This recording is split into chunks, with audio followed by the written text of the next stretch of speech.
We often have extensive discussion and debate on the cost of living in major cities.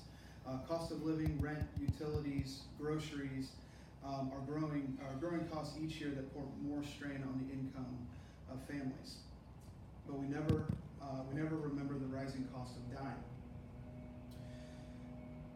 The average funeral cost is between $7,000 and $9,000, and funeral costs have risen twice as fast as all other consumer commodities since 1986.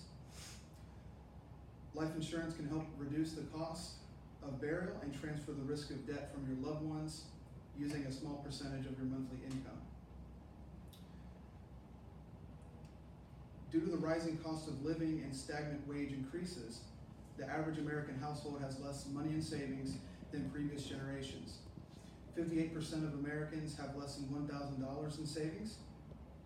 Americans under the age of 35 have less than $3,000 in savings for those single and without children, while couples under 35 without children have less than $5,000 in savings on average. In order to show how life insurance will benefit you and your loved ones, we will first look at the number of people who have no life insurance and some of the reasons why. Second, we will discuss some extra benefits to life insurance other than death benefit. And lastly, go over a couple of objections you have for purchasing life insurance, since nobody thinks about it when they're young and healthy. Most Americans agree that people need life insurance, yet the majority of Americans don't carry it for themselves. Life insurance protects you and your family from financial hardship, much like car insurance. As with car insurance, you pay a premium that may not seem worthy when things are going well. However, you'll be glad you paid into it consistently when the unthinkable occurs.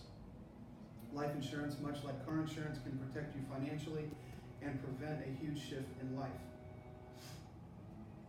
According to bestliferates.org, only 3% of Americans said final expenses was a top concern over other financial priorities, yet 26% said it was very concerning. 84% of Americans agree most people need life insurance. However, 70% acknowledge they actually have it for themselves, and only 41% of Americans do carry life insurance. Some people wait too long to get life insurance and become uninsurable.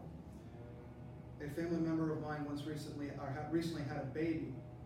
All seemed well during her pregnancy. However, the child was born with a few health complications, an esophagus that was too short for the stomach, among a couple of other things, and required care in the newborn intensive care unit for 2 months straight. It will be very hard to get this child life insurance even though he is only 2 months old. There was also an instance at my company in which a young woman could not get life insurance from her own company due to health complications. She is uninsurable at the age of 20 due to a neurological disorder that didn't come about until she was 16 years old.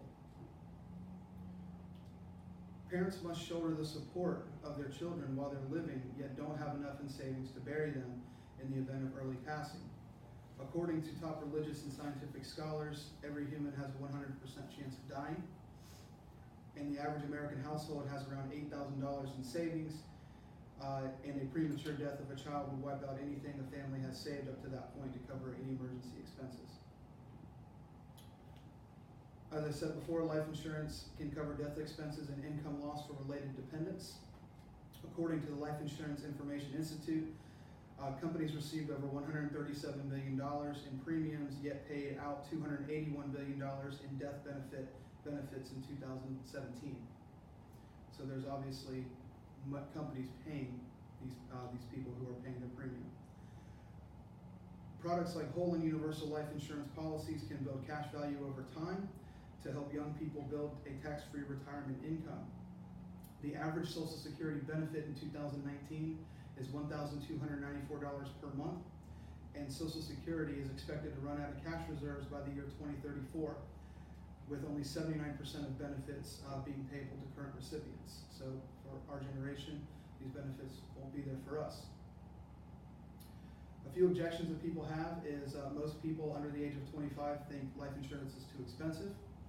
93% of millennials overestimated the cost of life insurance, expecting it to cost 3 to 4 times what it actually would cost, when in fact a 20-year term life insurance policy for about $500,000 costs $100 per year on average. That's about $8 per month, or 2 cups of coffee per month from Starbucks.